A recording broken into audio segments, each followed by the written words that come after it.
आज हम लोग सीपीएफसी के ऑफिस में आए थे। शाम को 5 बजे का हमें अपॉइंटमेंट दिया गया था और उन्होंने बुलाने के बाद हम 5 बजे यहाँ पर आए।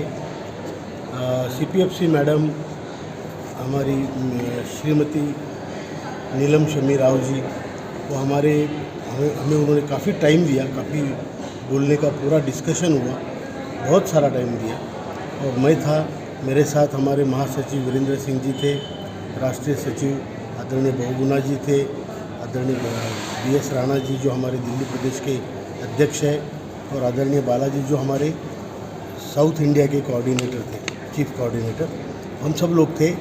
काफ़ी देर तक चर्चा हुई और उसमें हमने यही बोला कि हमने कल आपके अधिकारियों से मीटिंग की, उसमें हमने अपने प्रस्ताव रखे, 1 नहीं, 2 नहीं, 3 नहीं, 4 प्रस्ताव रखे। और एक तो मेन प्रस्ताव हमारा वही है 7,500 महंगाई भत्ता। अगर वो अभी फ़िलहाल इमीडिएटली नहीं दे सकते तो एक इमीडिएटली इंटरिम रिलीफ दी जाए, जो कि 5,000 हमारे जो प्रेजेंट पेंशन है उसमें 5,000 ऐड की जाए।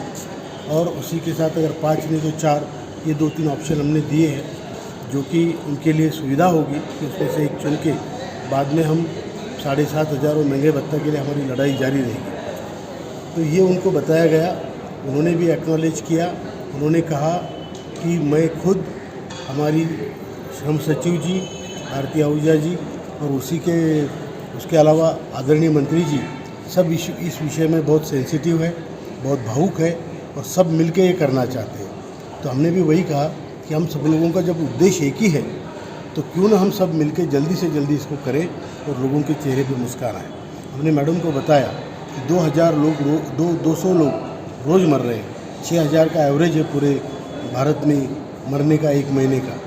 तो ये, और हमने ये भी कहा कि आप एक्चुअली का जो स्ट्रिक्ट रवैया होता है, क्योंकि उसको तो कुछ इंसानियत से लेना देना नहीं है, वो क्या करेगा, बोलेगा 20 साल के बाद, 30 साल के बाद फंड को ये होगा।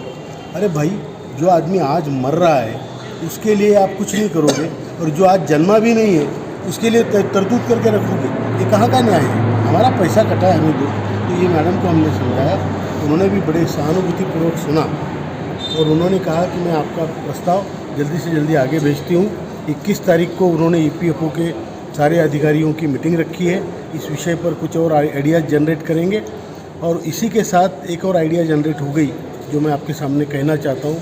मैडम से हमारी बात हुई है कि जो राज्य सरकार वृद्धापकाल की पेंशन देती है, तो वो पेंशन जैसे बाकी वृद्धों को दी जाती है, वैसे ही हमारी पेंशन जो EPS की है उसमें राज्य सरकार की वो वृद्धापकाल पेंशन भी राज्य सरकार जोड़े, क्योंकि इन लोगों ने उन राज्यों में ही अपना कार्य किया है उद्योग क्षेत्र में।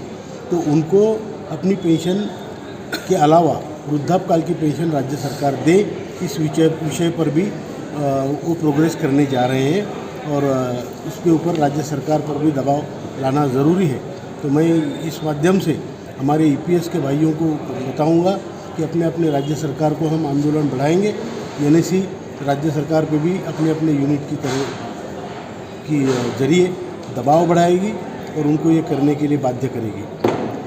ये सब बातें हुई है। इसके अलावा बहुत सारी बातें, छोटी छोटी बातें हुई है। और इस स्कीम को, हमारी मांग को कैसे पूरा किया जाए, इसमें सारे लोग लगे हुए हैं। इसके बारे में सभी संवेदनशील है। मुझे आशा है कि आने वाले 29 तारीख तक हमारे लिए कुछ ना कुछ अनाउंसमेंट हो जाएगी और सब लोग खुश हो जाएंगे। ये इसी के साथ मैं आज का ये जो मुझे आपको बताना था, और आज हमने हमारे वीरेंद्र सिंह सर, जो हमारे महासचिव है आदरणीय वीरेंद्र सिंह जी, इन्होंने जाके श्रम मंत्रालय में मंत्री जी को, सचिव जी को और श्रम सचिव जी को, और जो वित्त मंत्रालय में वित्त मंत्री और वित्त मंत्री के जो सचिव है, expenditure secretary and finance secretary TV Swaminathan ji, इनको भी सबको ये हमारा जो सुझाव है ये पहुंचाया गया है और ये सारी प्रपोजल सबके पास अभी है। तो everybody is on the same ground, सब लोग अभी सेम ग्राउंड पे है। तो हम ये चाहते हैं कि सभी लोग एक तरीके से विचार करके सहानुभूतिपूर्वक